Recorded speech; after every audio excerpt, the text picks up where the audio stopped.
Pokój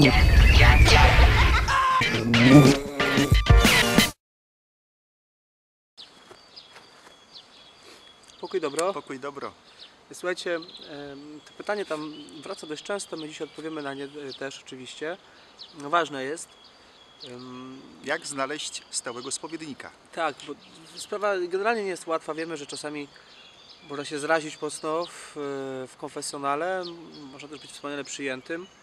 No i jest to stały spowiednik.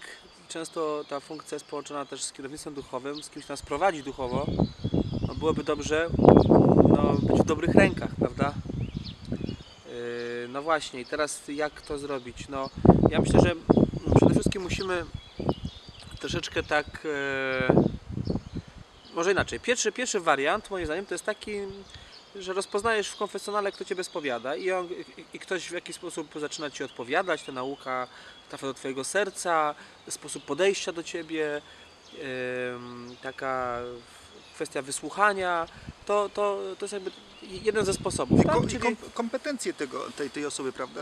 I trafna nauka i jakieś trafne podejście wcale trafne nie oznacza, że łatwy czy wygodny, no bo też dobry spowiednik będzie takim spowiednikiem, który wymaga, który stawia dosyć czasami bardzo trudne wymagania, nie? Tak?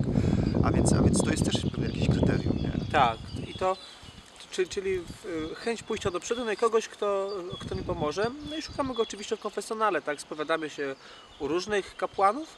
No i jak nam ktoś przypasuje, to można zapytać, czy w konfesjonale, czy potem jak gdzieś go spotkacie, proszę księdza, proszę ojca, czy nie zechciałby mnie ojciec poprowadzić, albo być moim stałym spowiednikiem, albo jeszcze jest inny wariant.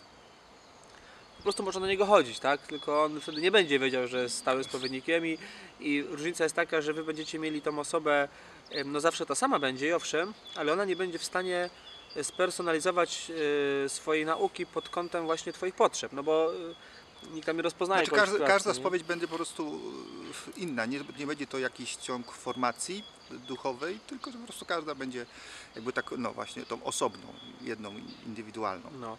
Można mówić, że się ma stałego spowiednika, chociaż przez stałe spowiednictwo rozumie się właśnie pewną taką relację, bym powiedział, nie powiedzieć, że zażyłą, ale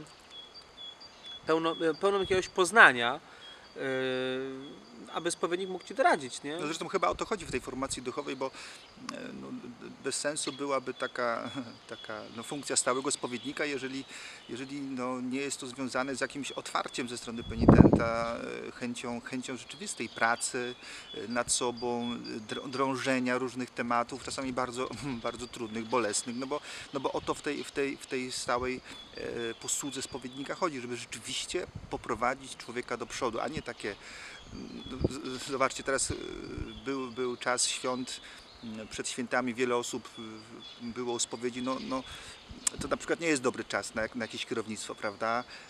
No właśnie, bo w tym czasie spowiedzi, takie, gdybyśmy chcieli taką stałą spowiedź mieć, nie ma komfortu czasowego. Tak, to trzeba mieć właśnie ten komfort czasowy, musi być spokój, musi być czas na jakieś porozmawianie sobie, a więc jest to praca z jednej i z drugiej strony, a więc i ze strony spowiednika, który sobie tam rezerwuje czas na daną osobę, dlatego nie zawsze spowiednicy chcą wiele osób prowadzić, no bo to jest związane z jakąś ludzkimi możliwościami. Po prostu nie jestem w stanie więcej już osób wziąć i poprowadzić, tak? No bo jeżeli ja tak robię, że coraz częściej odmawiam już, właściwie prawie zawsze teraz, dlatego że jest grupa osób, dla których ja muszę mieć czas z definicji, to jest na przykład moi uczniowie, to jest młodzież z mojego duszpasterstwa, jednego, drugiego i ja jestem przede wszystkim dla nich tam.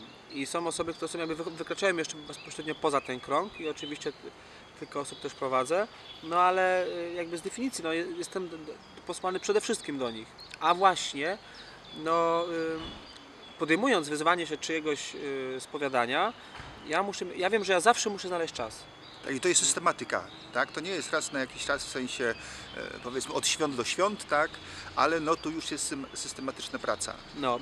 Czyli to jest tak jakby z konfesjonału, z własnego doświadczenia. Druga sprawa to myślę, że z polecenia i to, wiecie, tutaj należałoby się nie bać i właśnie wyjść poza pewien schemat myślenia i zapytać się, słuchaj, kogo Ty się spowiadasz? Albo kogo Ty możesz mi polecić? Albo na przykład jak już wśród znajomych czujecie, że być może nie ma takiej osoby, która mogłaby Wam kogoś polecić, to zapytajcie jakiegoś księdza. Ja na przykład jak byłem w Toruniu na placówce, oparłem się właśnie poleceniu jednego z moich współbraci. Mówi, słuchaj, idź do tego ojca, miał na imię Felix Dziadczyk, już teraz świętej pamięci, jezuita, bardzo mądry, roztropny kapłan. I poszedłem i też nie byłem pewien od razu, czy to będzie ten, ale akurat tak przypasował. Jedna spowiedź, druga i potem się spowiadałem tylko u niego. Także można korzystać także z porady kogoś. Nie? Kogoś, kto, bo wiecie, czasami ten taki dobór, że albo nam się wydaje, że to jest fajny ksiądz, tak wizualnie, w sensie i chodzi o wizualny jego wygląd jako urodę, Ale ale takie pierwsze wrażenie, tak, taki sympatyczny się wydaje. no tak też można próbować, owszem, natomiast no może się okazać, że kwestia konfesjonału to będzie zupełnie na bajka też, nie? A ktoś to, tak jak Ojciec wspomniał, nie wiem, może jakiś, wydaje się być surowy, zasadniczy, a w konfesjonale on może nie będzie głaskał, ale spokojniutko człowiek do przodu pójdzie za każdym razem. Oczywiście nie będzie głaskał, nie mówimy tutaj o tym, aby kogoś jakoś krzyczeć, prawda, bo to w ogóle jakby nie wchodzi w grę, ale że będzie mówił, słuchaj, wiesz co, no zobacz, to było tak, to jest tak. Tak po prostu nie możesz robić, bo będą się te błędy powtarzały cały czas, także tu bym, no i módlcie się o dobre rozeznanie, o dobrego spowiednika. Słuchajcie, sprawa z dobrym spowiednikiem stara jak świat światem. Ile się siostra Faustyna musiała namodlić?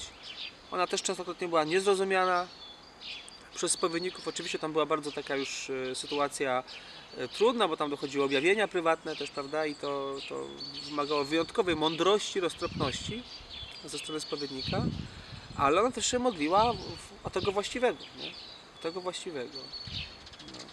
Ja bym pytał jednak, nie? Ja bym jednak zapytał, jak należy do jakiegoś duszpasterstwa, no to tam ludzie się spowiadają, nie?